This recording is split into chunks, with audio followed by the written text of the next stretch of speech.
হাদি সাহারা রুষার বালুতে আবে জামজাম পানি, হাদি আজাদির হাসান হোসেন জান্নাতি ফুলদানি, হাদি ইতিহাস পাখি আবাবিল মুসার হাতের লাঠি, হাদি উমরের অর্ধ জাহান মোরানো শীতল পাটি, হাদি গোলাপের মাতাল গন্ধ খোলা পায়ের রাশেদার, হাদি উত্তাল সাগরে জোয়ার আল্লাহু আকবার।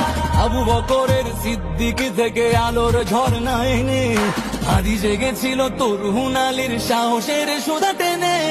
হাদি আধার পর্দা সরায় নতুন ভোরের রবি, হাদি জুলাইয়ের অগ্রনায়ক বিদ্রোহী বিপ্লবী।